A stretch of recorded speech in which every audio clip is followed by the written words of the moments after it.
penerimaan bahan makanan, kemudian penyimpanan bahan makanan, dan pengolahan bahan makanan. Setelah diolah, ya itu akan didistribusikan kepada konsumen atau klien, ya kalau di restoran atau di asrama dan sebagainya ya. Tetapi kalau di rumah sakit kita akan langsung distribusikan ke pasien, ya, biasanya di ruang rawat inap biasanya. Nah, tentunya di dalam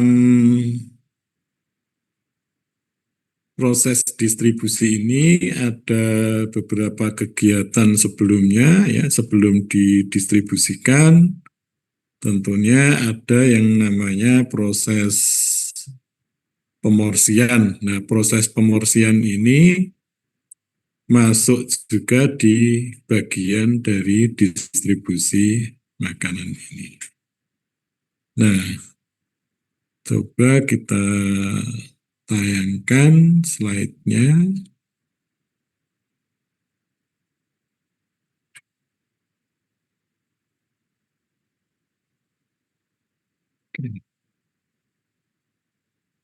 Di sini ada pengertian ya di situ. Pengertiannya apa distribusi makanan itu? Yaitu serangkaian kegiatan penyampaian makanan sesuai dengan jenis makanan dan jumlah porsi konsumen yang dilayani. Jadi jumlah dan jenis makanan serta porsinya ya di sini. Nah, ini tentunya kalau penyelenggaraan makanan itu di panti asuhan, misalnya panti yatim piatu misalnya, ya, itu tentunya persiapan pengolahan itu sesuai dengan jumlah konsumen, ya, dan juga sesuai dengan porsi dari konsumen tersebut. Konsumennya siapa kalau di panti tadi ya anak yatim piatu tadi. Nah, di dalam penyelenggaraan makanan di rumah sakit, distribusi memiliki makna yaitu kegiatan menyalurkan makanan yang diproduksi sesuai dengan porsi, sesuai dengan jumlah, dan jenis diet dari pasien yang dilayani. Ya, seperti itu. Nah, distribusi makanan ini mempunyai dua kegiatan inti, yaitu pemorsian makanan dan penyampaian makanan sampai ke konsumen atau pasien atau klien. Jadi itu. Jadi distribusi ini ada dua bagian yang perlu dipahami, yaitu pemorsian dan penyampaian atau pengantaran ya, makanan yang dikonsumsi. Kalau di asrama itu konsumennya adalah orang yang ada di asrama, kalau di rumah sakit adalah pasiennya. Nah, pemorsian itu apa? Nah, itu suatu cara atau proses mencetak makanan sesuai dengan porsi yang telah ditetapkan. Ya. Jadi biasanya di dalam institusi tertentu penyelenggara makanan, misalnya di catering itu, ya, itu sudah ada standarnya, standar porsinya. Nah, biasanya standar porsi itu nanti sudah ada cetakannya, ya sudah ada cetakannya. Porsi untuk nasi sekian, porsi untuk sayur sekian, ya. Porsi untuk lauk ayam misalnya, nah itu juga sudah ada sendiri-sendiri, sudah ada porsinya. Demikian juga di rumah sakit, nah itu semua eh, tiap masakan itu sudah ada porsi masing-masing. Sedangkan penyampaian makanan perlu dipastikan bahwa konsumen atau klien atau pasien menerima sesuai dengan permintaan. Nah, tadi itu. Nah, itu permintaan ini ada dua pengertian ya, permintaan bangsal, ya, kemudian permintaan pasien kalau di rumah sakit. Nah, kalau di restoran ya tentunya permintaan konsumen itu sudah pasti ya di sana. Jadi bangsal itu terkait dengan jumlah, ya, jumlah pasiennya berapa, ya, kemudian apa dietnya apa saja, nah itu permintaan dari bangsal. Nah kalau permintaan pasien tentunya disesuaikan dengan jenis penyakitnya tadi. Ini lebih spesifik lagi. Ya. Biasanya kalau di rumah sakit perhitungannya itu sampai pada tingkat individu untuk menentukan nilai gizi, asupan yang harus terpenuhi, kemudian jumlahnya itu sudah terukur. Baru nanti jumlah zat gizi tadi diimplementasikan atau diinterpretasikan ya, melalui pemorsian bahan makanan. Seperti itu. Tujuan dari distribusi makanan apa? Ini. Makanan sampai kepada konsumen sesuai dengan yang dipesan. Memelihara kualitas makanan, terutama yang biasa dikomplain konsumen itu adalah suhu. Ya. Kemudian menyajikan makanan ke konsumen supaya menarik dan memuaskan. Konsumen menerima makanan sesuai dengan jumlah porsinya. Kalau di rumah sakit, sesuai dengan jenis dietnya. Seperti itu.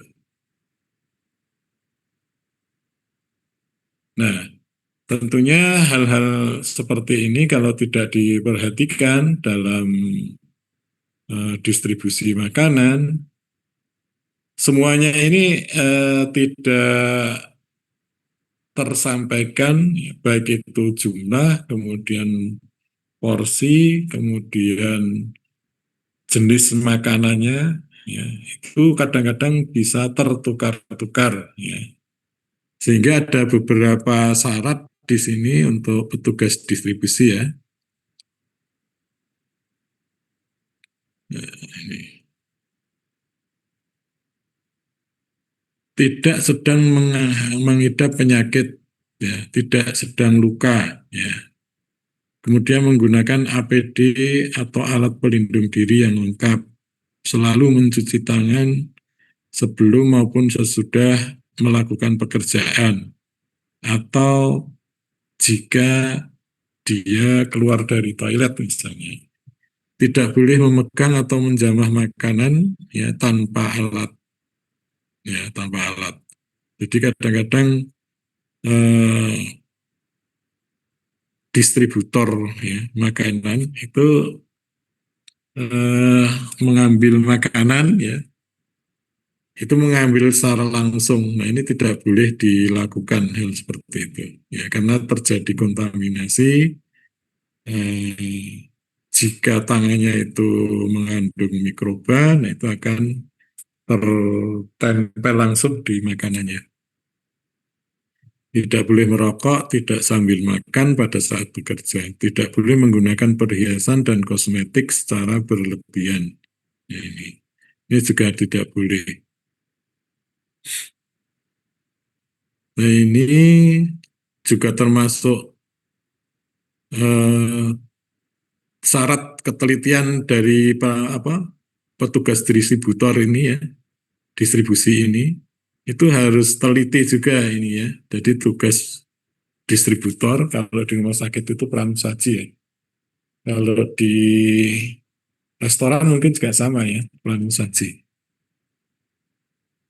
Yang pertama memberikan label pada makanan yang disajikan. Nah, ini penyelenggaraan makanan pada institusi tertentu, misalnya rumah sakit, membutuhkan ketelitian khusus. Ya.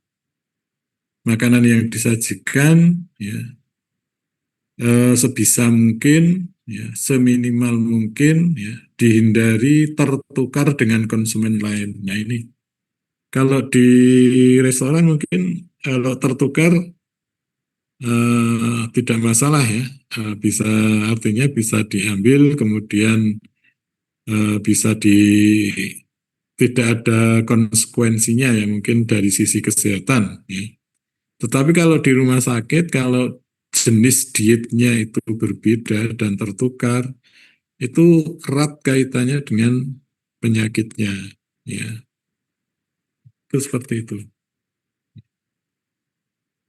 Yang tentunya kalau terjadi kesalahan diet tentunya ya kesalahan asupan gizi dan jenis zat gizi yang harus dikonsumsi oleh pasien. Ya kalau tidak ada pengaruhnya, kalau ada pengaruhnya misalnya memperberat, nah itu kan sangat-sangat riskan ya. Yang harusnya rendah protein malah TKTP misalnya, nah itu kan akibatnya sangat fatal ya kalau di rumah sakit. Sehingga harus teliti ya di situ. Untuk itu proses pelabelan menjadi hal yang penting dan diperhatikan ya di sana.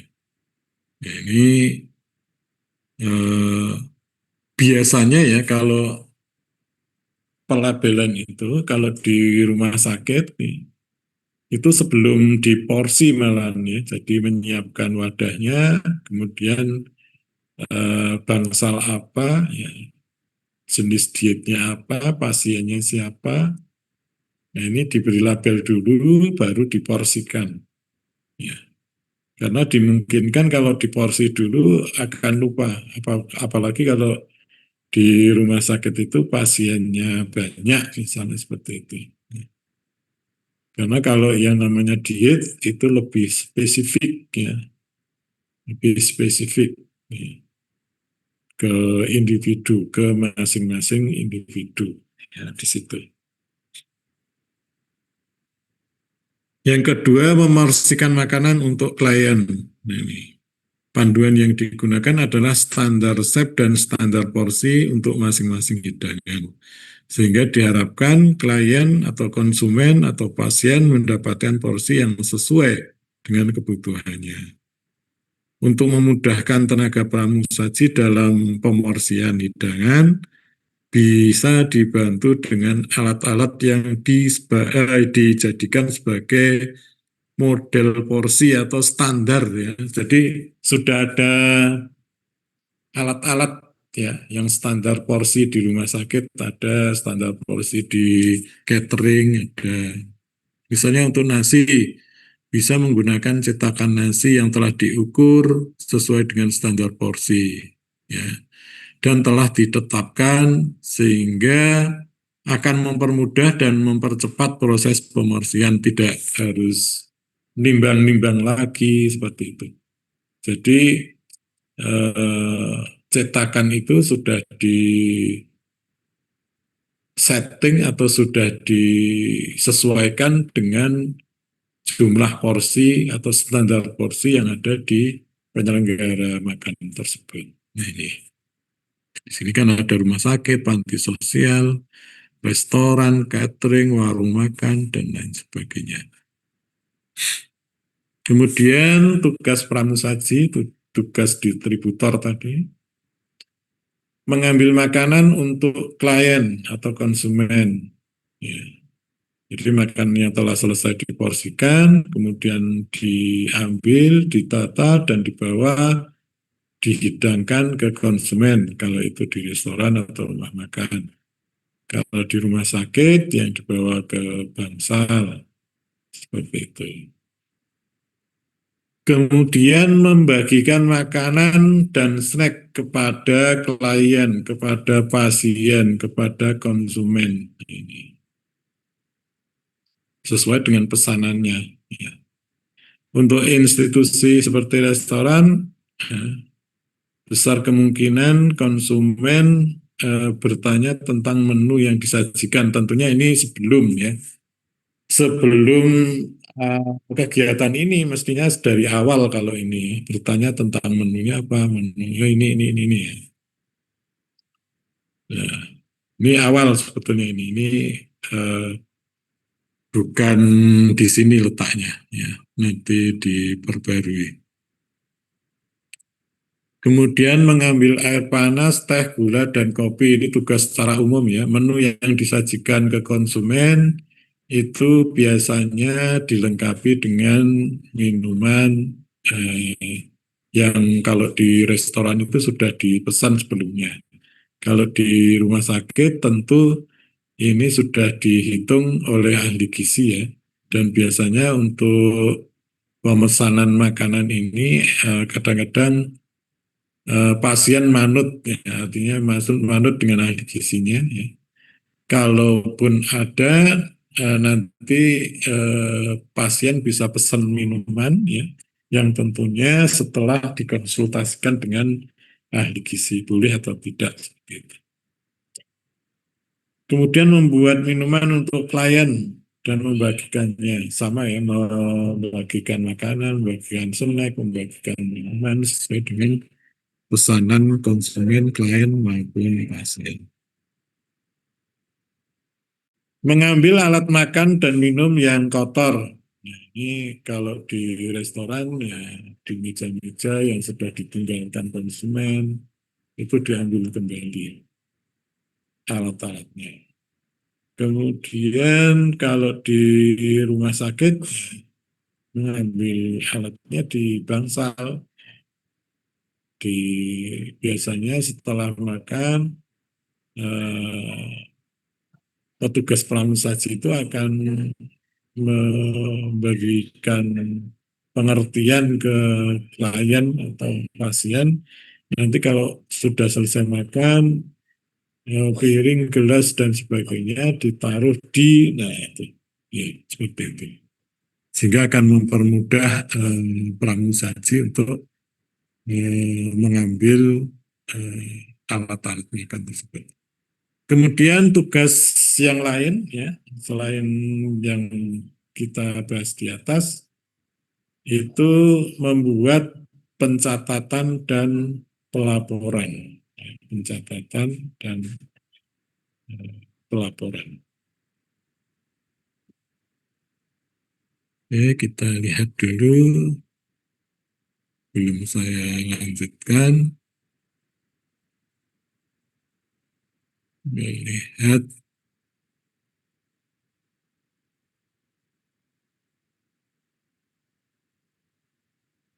presensinya. Ya.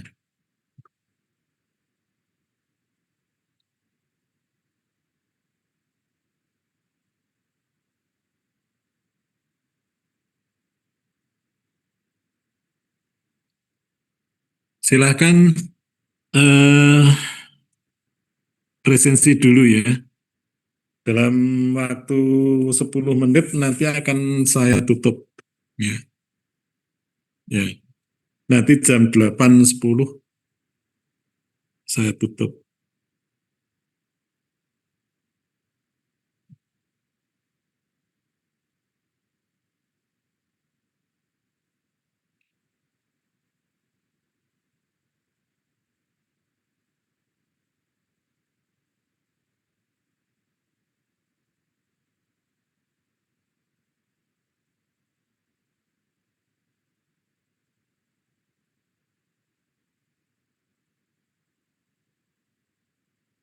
Ini ya, pencatatan dan pelaporan. Ya. Kemudian metode distribusi makanan. Ya. Yang pertama adalah sentralisasi. Metode sentralisasi. Sesuai dengan artinya, maknanya, yaitu terpusat.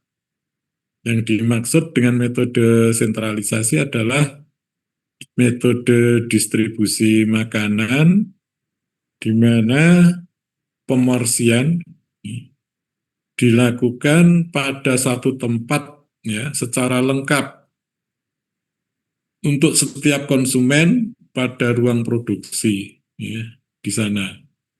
Jadi pemorsian menjadi satu dengan ruang produksi ya. Artinya satu menu itu di-set di sana, di-setting di sana. Yang dimaksud dengan lengkap di sini adalah lengkap pola menunya ya tadi. Ya. Jadi eh, ada makanan pokok, lauk hewani, lauk nabati, sayur, buah dan minuman. Ya, itu diporsi atau disetting ya, untuk tiap konsumen itu di satu tempat.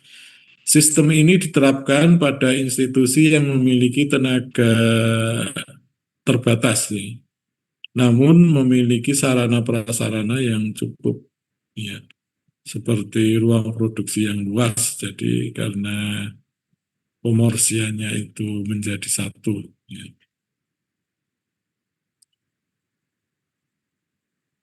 Metode sentralisasi ini mempunyai kelemahan dan kelebihan sendiri, ya, masing-masing. Nanti kan ada tiga ya kita itu nanti untuk model distribusinya itu.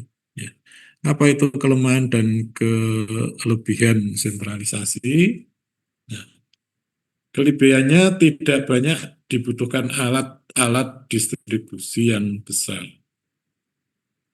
tidak membutuhkan pantry. Ya. Masalah sampah atau waste di ruangan dapat ditekan ya karena makanan diporsikan di ruang produksi tadi terpusat. Nah, pengawasan terhadap proses produksi maupun distribusi lebih intensif, lebih mudah ya, di situ. Kemudian proses distribusi yang dilakukan tidak mengganggu klien. Ya, seperti itu karena ini sudah siap antar ke klien, ya, siap antar ke pasien seperti itu. Karena biasanya ruang produksi dan porsi itu jauh ya ininya ya dari bangsal. Kalau yang di restoran ya otomatis kan mesti agak jauh ya dengan meja makannya itu. Kemudian makanan dapat langsung disalurkan ke klien ya atau pasien ya karena sudah langsung diporsikan. Tadi kan pemorsiannya kan sudah dilakukan di ruang produksi dan itu meliputi pola menunya sudah lengkap di sana. Ada makanan pokok, lauk hewani, lauk nabati, sayur, buah, dan minuman. Seperti itu. Itu adalah kelebihan dari metode sentralisasi. Ya, sentralisasi.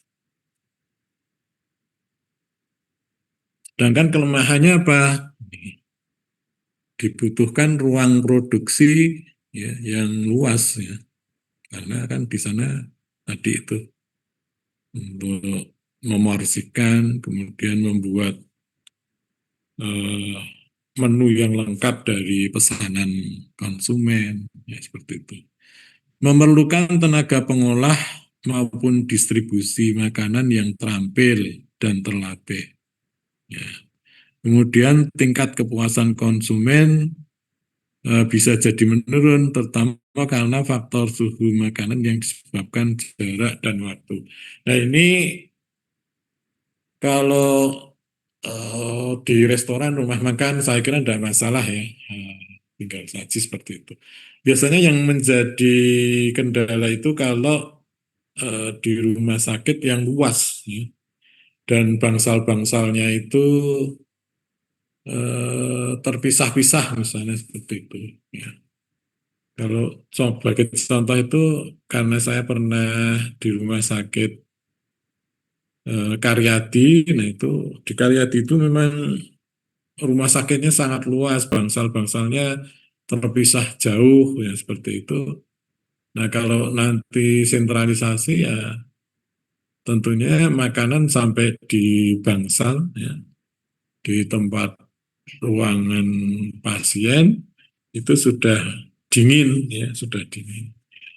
Kecuali kalau ada alat yang selama perjalanan distribusi itu bisa mengatur suhu makanan, nah itu tidak apa-apa disentralkan untuk sistemnya, pemorsiannya. Ini.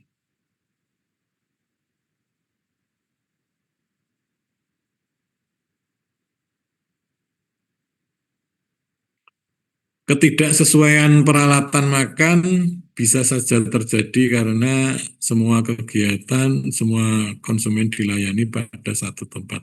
Mungkin dalam hal ini ya, kadang-kadang eh, dalam menyiapkan alat atau alat yang terbatas sih, karena konsumennya banyak atau pasiennya banyak, kadang-kadang antara jenis makanan dan alat yang harus digunakan itu kadang tidak sesuai kalau disentralisasi seperti ini, karena butuh alat yang banyak. Nah, yang kedua, sistem desentralisasi. Nah, sistem ini eh, merupakan proses atau kegiatan pembagian pemorsian makanan itu tidak perorangan di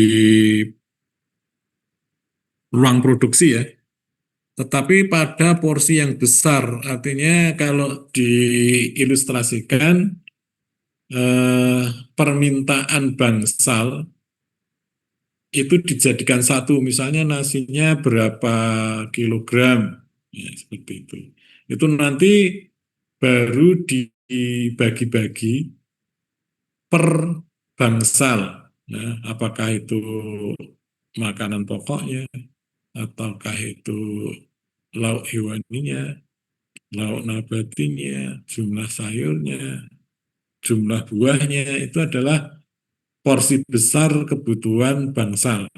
Baru nanti makanan dibawa ke bangsal sesuai dengan jumlah total pasien, jumlah total makanan pokok yang diperlukan, jumlah makanan hewani atau lauk hewani yang dibutuhkan, nah itu baru dibawa ke bangsal dan nanti tempat untuk pemorsian itu dilakukan di pantry. Nah, itu adalah apa? Pantry itu dapur-dapur kecil di luar dari produksi makanan yang secara umum ya, di dapur ya. Itu namanya pantry. Letaknya biasanya dekat dengan konsumen atau klien kalau di rumah sakit bangsal, kalau di restoran yang luas misalnya ya, bahwa penyajiannya itu bisa di kebun-kebun. Nah, itu biasanya ada gubuk-gubuk kecil, misalnya daerah dekat kolam, daerah dekat musola misalnya. Nah, itu biasanya ada ruangan-ruangan kecil yang eh, bisa digunakan untuk menyiapkan, memorsi kebutuhan konsumennya. Tapi jarang terjadi seperti ini ya. Ya. Biasanya ya diporsikan, disajikan per konsumen itu sudah di ruang produksi. Ya. Yang seperti ini jarang, tapi ada. Ya. Nah ini fungsi pantry untuk pemorsian dalam lingkup kecil konsumen, jadi lingkup bangsal misalnya bangsal rawat penyakit dalam, bangsal rawat inap anak-anak dan sebagainya. Atau selain memorsikan juga di sana bisa menghangatkan kembali makanan ya. Nah, cuma memang ada kelemahannya juga kalau terlalu panas misalnya itu kan akan berpengaruh juga pada nilai gizi dari eh, makanan tersebut.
Baik, kita lanjutkan untuk berikutnya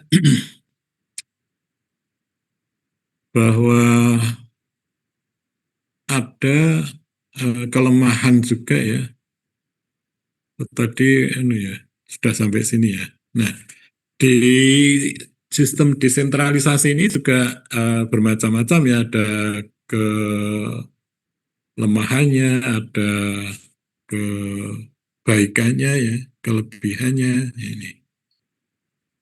Nah, kelebihan dari metode ini ya, metode desentralisasi ini memiliki kelebihan bahwa kepuasan klien atau konsumen terhadap mutu makanan, terutama suhu, lebih terjaga ya. Karena di dalam pantry bisa dilakukan eh, penghangatan kembali ya makanan ya. Kemudian pemorsian dilakukan di tempat tersebut, namun untuk jumlah yang dilayani lebih sedikit. Nah, ini mungkin kalau di pemorsian di pantry itu akan lebih tepat karena memang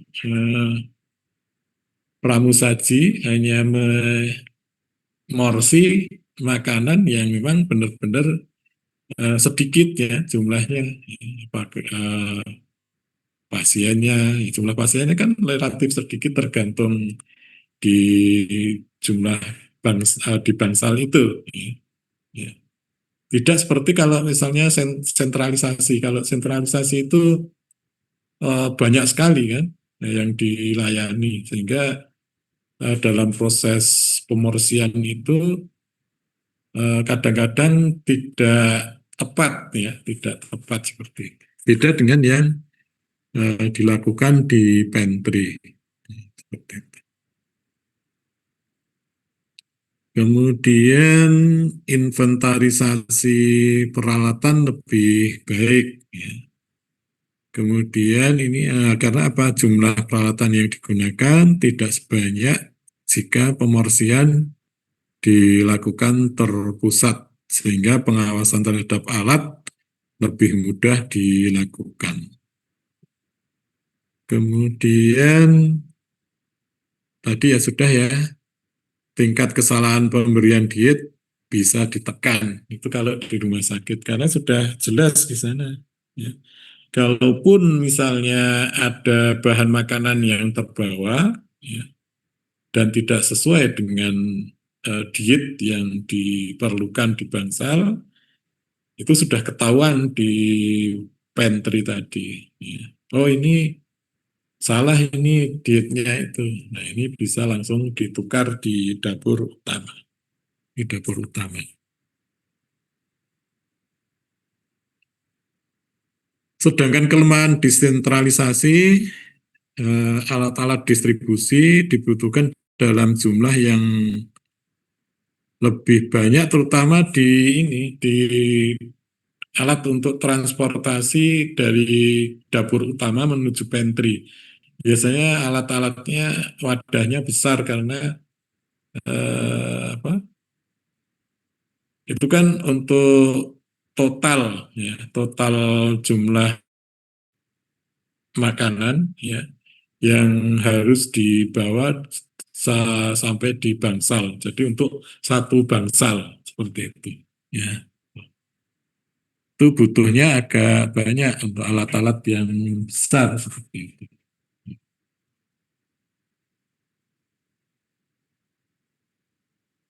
Kemudian penurunan mutu makanan dapat terjadi terutama dalam hal kematangan dan kandungan gizi karena proses tadi dalam memanaskan suhu tadi ya, kalau terlalu matang pemanasan ya otomatis akan berpengaruh ke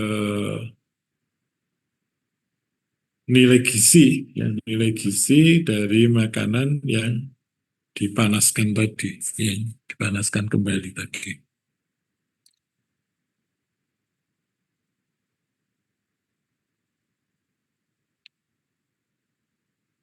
Nah ini kemudian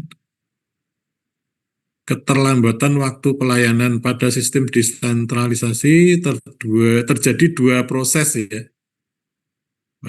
Pemorsian di dapur utama di ruang produksi, kemudian pemorsian di pantry. Nah, ini biasanya juga bisa menyebabkan waktu yang mundur, ya, ya, yang mundur sehingga makanan agak terlambat sampai di pasien. Ini. Konsumen atau klien akan menjumpai kegaduhan karena biasanya kan ruangan pantry itu dekat dengan bangsal, misalnya seperti itu. Nah, suara piring, suara sendok untuk pemorsian di pantry. Tenaga yang dibutuhkan lebih banyak.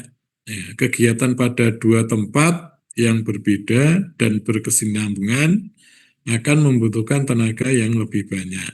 Ya, kan butuh pemorsi di pantry, butuh pemorsi di dapur besar, ya, seperti apa. Kesulitan dalam pengawasan, nah, ini tadi antara produksi, kemudian distribusi, itu tidak bisa dilakukan pengawasan yang bareng. Ya. Jadi butuh tenaga di pantry, ada yang mengawasi, pantry-nya padahal banyak, ya sesuai dengan bangsal misalnya, ya, itu kan lebih banyak. Kemudian yang terakhir, model distribusi kombinasi. Ya. Metode ini diterapkan pada institusi yang tidak bisa menerapkan salah satu metode tadi, ya, baik sentralisasi maupun desentralisasi secara penuh. Nah, ini dipengaruhi oleh macam-macam, ya, menu, kemudian diet yang diselenggarakan, fasilitas atau sarana prasarana yang tersedia. Ya. Misalnya di rumah sakit melayani pasien dengan bermacam-macam diet dan penyakit. Ya. Karena keterbatasan ruang produksi dan instalasi gizi, sehingga untuk makanan yang biasa diolah dan diporsikan di instalasi gizi, sedangkan untuk diet khusus diolah di instalasi gizi dan pemorsiannya di pantry. Nah, ini bisa seperti itu. Jadi kalau yang diet biasa, dua-duanya bisa dilakukan di ruang produksi. Jadi di sana ruang produksi sekaligus pemorsian, ya, baru didistribusi sesuai dengan jumlah pasiennya. Kalau yang diet khusus, nah ini secara garis besar atau secara kelompok diproduksi di ruang produksi, pemorsiannya di pantry, itu kombinasi. Ya. Ini tergantung besar kecilnya rumah sakit juga, kemudian alatnya, kemudian juga tenaga yang ada di ruang instalasi gizi. Saya kira ini untuk pertemuan ke-12 ya. Jadi untuk tagihan nilai nanti kalau yang distribusi ini adalah dengan UAS ya. Kemudian yang dua yang kemarin itu dengan penugasan. Ya, kemarin sudah saya sampaikan untuk penugasannya ya.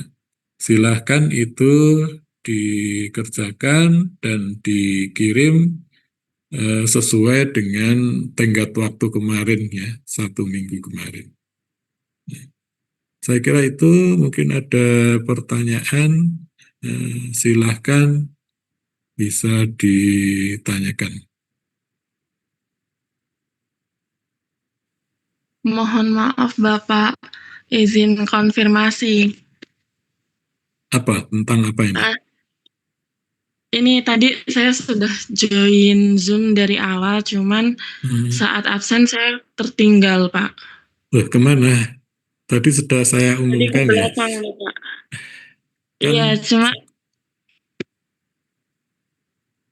nah itu yang seperti ini saya yang nggak suka itu. Ya, jadi tadi sudah diumumkan, sudah diberitahu, tapi tidak mengerjakan.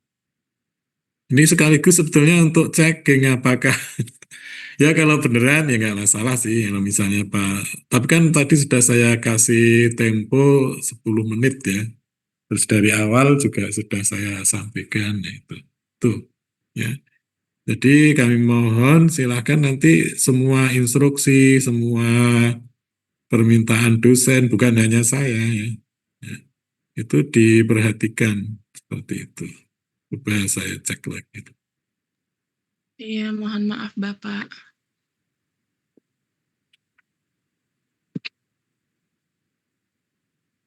Atas nama siapa? Salsa Alfia Bapak. Salsa Alfia.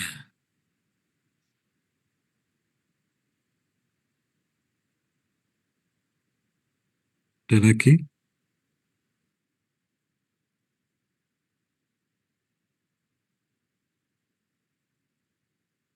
Ada lagi? Tidak ada ya. Terima kasih Bapak. Mohon Ya, maaf. ya, ya.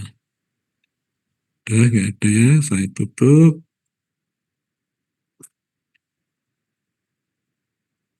Oke.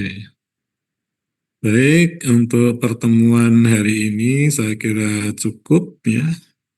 Terima kasih atas perhatiannya. Saya akhiri. Wassalamualaikum warahmatullahi wabarakatuh. Waalaikumsalam warahmatullahi Waalaikumsalam wabarakatuh. warahmatullahi wabarakatuh. Terima kasih banyak Bapak. Ya, sama-sama.